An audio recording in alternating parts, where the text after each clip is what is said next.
मुझे एक बार को पाषाण मान करके तुमने सेवा कर दी, मैं स्वीकार कर लूंगा, लेकिन यदि मेरे किसी अनन्य भक्त का तुमने अपराध कर दिया तो मैं चाह करके भी तुमको दर्शन नहीं दूंगा। वृंदावन के एक संत,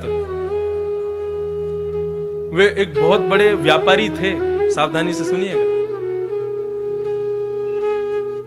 लेकिन वृंदावन आकर के कथा भागवत श्रवण करने के बाद में ऐसा संतत्व जीवन में आया कि सब परित्याग करके उन्होंने संन्यास ग्रहण कर लिया।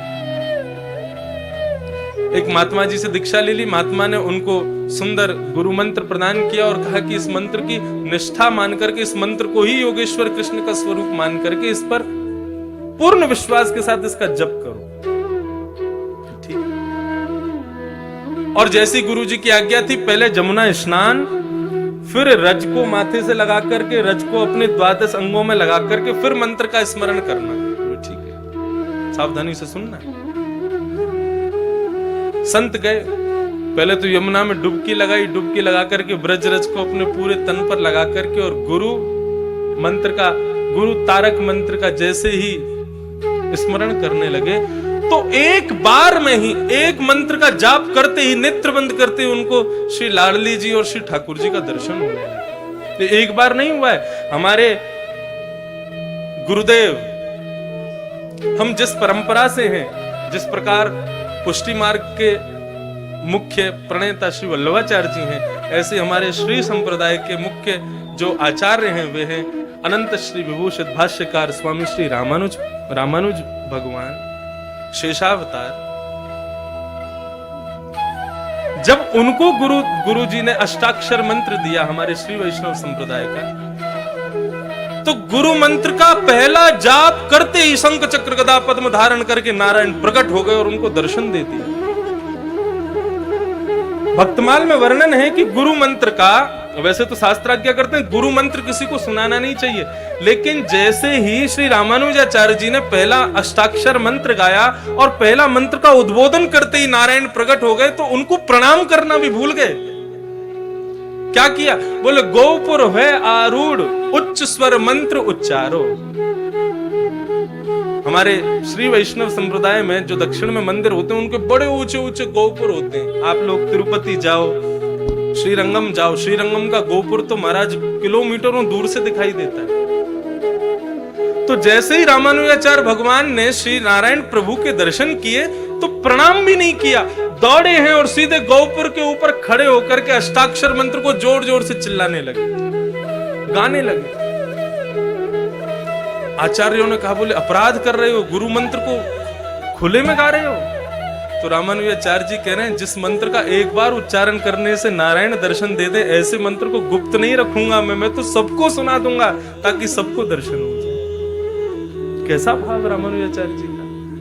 अभी दिसंबर में पूज्य मलुक पीठ वाले महाराज जी ने भक्तमाल की कथा अपने निवास पर गुरुदेव के स्मृति में की, तब उन्होंने श्री रामानुजाचार्य जी के प्रसंग में ये भाव सुनाया। मन को इतना भाया कि आज तक कम से कम नहीं तो ज्यादा से ज्यादा नहीं तो 10-12 हजार मालाएं तो अष्टाक्षर मंत्र की कर ली होंगी, लेकिन हमको दर्शन नहीं हुए। तो वे क्या कह रहे हैं? बोले कि इतने विश्वास से गुरु मंत्र का उन्होंने उच्चारण किया कि नारायण एक बार में ही प्रकट हो गए। गुरु मंत्र में इतनी सामर्थ्य। तो वृंदावन के उस भक्त को गुरु तारक मंत्र दिया, वो कहा इसका जाप करो। यमुना जी स्नान करके ब्रजरज तन से लपेट करके जैसे ही वे आंख बंद मूंद करके बैठे तो श्री लाडली जी और किशोरी जी और लाल जी दोनों प्रकट हो गए और दोनों दर्शन देने लगे। और केवल दर्शन नहीं, लीला का दर्शन कराते थे उनको, और वो बैठे बैठे वहीं पर लीला का दर्शन करते थे। आज ठाकुर जी मान कर गए हैं, आज ठकुरानी मान कर गए हैं, यहाँ ठाकुर जी ठकुरानी को मना रहे हैं, आज ठाकुर जी को ठकुरानी मना रहे, ऐसा दर्शन उनको होता। एक बार कोई विचित्र लीला ठाकुर जी दिखा रहे थे, उसमें ऐसी लीला हुई कि उस संत को बहुत जोर से हंसी आ गई, और जैसे ही उसको हंसी आई इतने में ही सामने से कोई भगवान का भक्त था, लेकिन अपंग था, उसका एक पैर नहीं, वो वहां से जा रहा था। अब जैसे ही उसका वहां आना हुआ, इनका जोर से हंसना हुआ, इसकी हंसी को सुनकर के उन्होंने विचार किया कि मेरे इस दुर्बलता पर ये हंस रहे, मेरी अपंगता पर हंस रहे। और इस बात का विचार करके वो बड़े दुखी हो गए। जैसे ही उनके हृदय में दुख आया, इनके नेत्रों में ठाकुर ठाकुरानी का जो दर्शन हो रहा था वो अंतर ध्यान हो गया। इन्होंने नेत्र खोले, पुनः यमुना जल से अपना मुख धोया, पुनः ब्रजरज लपेट के फिर से गुरु तारक मंत्र का उच्चारण किया, लेकिन अब ठाकुर जी बुलाने से भी नहीं आ रहे, बार बार अदृश्य अदृश्य अदृश्य हो रहे। दौड़े अपने गुरुदेव के पास और जाकर के चरण पकड़ लिए, रुदन करने लगे, बोले जय जय मुझसे कोई बहुत बड़ी भूल हो गई, ठाकुर जी का दर्शन नहीं हो रहा मेरे को, मैं कैसे जीऊंगा उनके दर्शन के बिना। उन्होंने पूरा पूछा, क्या हुआ तुमसे, कोई अपराध तो नहीं हो गया? बोले मैं अपराध कहां कर सकता हूं प्रभु। बोले सच सच बताओ, जब तुमने नेत्र खोले, ठाकुर जी का दर्शन अंतर ध्यान हुआ, नेत्र खोलती आसपास क्या वातावरण था? बोले वातावरण तो कुछ नहीं था, लेकिन हाँ एक थोड़ी सी दूर पर मैंने एक महात्मा को जाते हुए, भक्त को जाते हुए देखा। बोले वो भक्त कैसा था? बोले एक पांव नहीं था उनका। गुरु समझ गए। बोले देखो तुमने तो भाव से ही अपने भाव को स्थापित किया होगा, लेकिन उनको ऐसा लग गया कि तुम जो हंसे हो वो उनकी अपंगता पर हंसे। तो बेटा भगवत अपराध से तो मुक्त हो जाओगे, लेकिन भगवत भक्त अपराध से भगवान कभी मुक्त नहीं करते। अपना मान टले टल जाए, पर भक्त का मान न टलते देखा। गुरुजी आज्ञा करो, मैं क्या करूं? बोले वृंदावन में जितने भी साधक महापुरुष हैं सबका भंडारा कराओ और सबको दक्षिणा दे करके, सबके चरणों में दंडवत प्रणाम करके सबसे क्षमा मांगो।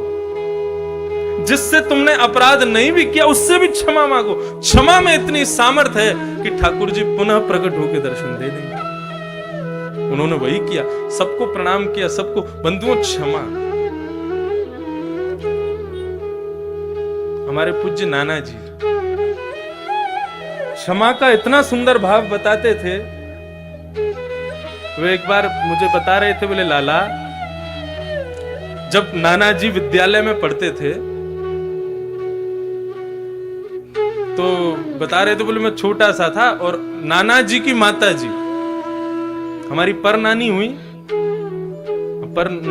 नाना की माता जी, तो पर नानी ऐसी कुछ भाव रहा होगा।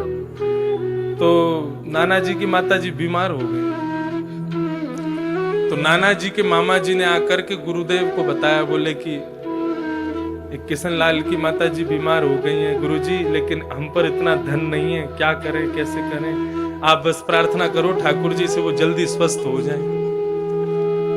नाना जी बोले लाला मैं इतना विचलित है गयो, इतना दुखी है गयो कि क्या करूं। तभी बोले हमारे गुरुकुल में एक संत रहते थे, उनके चरणों में जाकर के मैंने प्रणाम करके ये भाव बताया।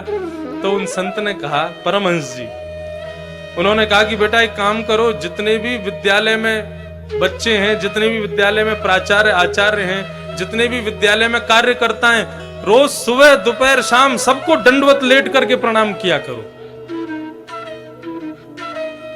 वो गुरुजी सबको प्रणाम करना है? बोला हाँ सबको करो।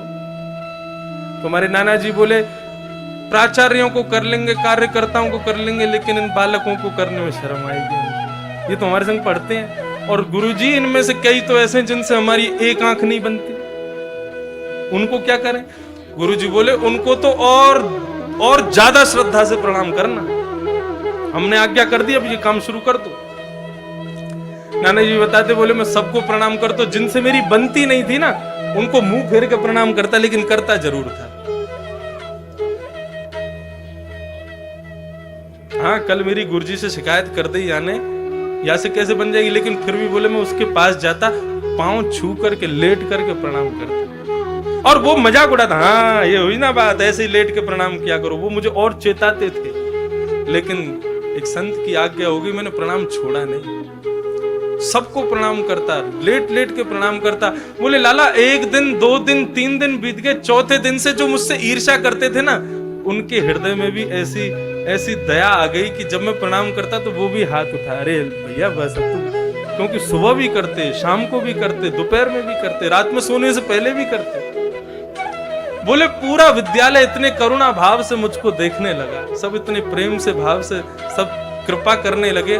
बोले 4 दिन बाद हमारे मामा लौट के आए और गुरुजी से बोले, गुरुजी आपने बड़ी कृपा की, आपने प्रार्थना की, ठाकुर जी ने सुन ली, किशन लाल की माताजी अब बिल्कुल स्वस्थ हो गई हैं, बिल्कुल ठीक हैं, अब कोई दिक्कत नहीं।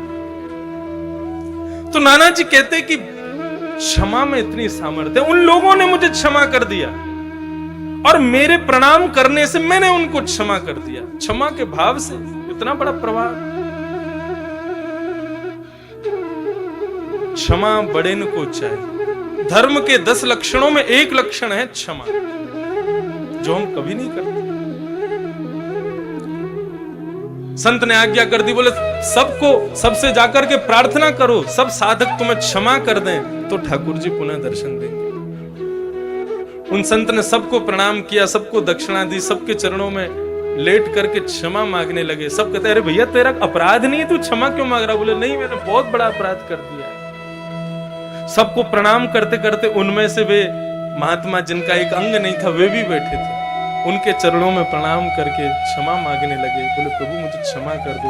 संत ने हाथ रख दिया, बोले कोई बात नहीं। क्षमा जैसे ही किया, दौड़ करके गए यमुना जी में डुबकी लगा करके, जैसे ही ब्रजरज को तन पर लपेटा और नेत्र बंद करके गुरु तारक मंत्र का उच्चारण करते ही लाडली और लालजी पुनः प्रकट होकर के उनको दर्शन देने लगे। ये क्षमा में सामर्थ्य है। यदि आपके समस्त शत्रु आपको क्षमा कर दें ना, उसी दिन से आपके भीतर भगवत तत्व प्रारंभ हो जाएगा। हमारे भीतर ठाकुर जी प्रकट हो जाएंगे। और उसके लिए करें क्या? श्रीमद् भागवत बार बार कहती है, सब में भगवान को देखो।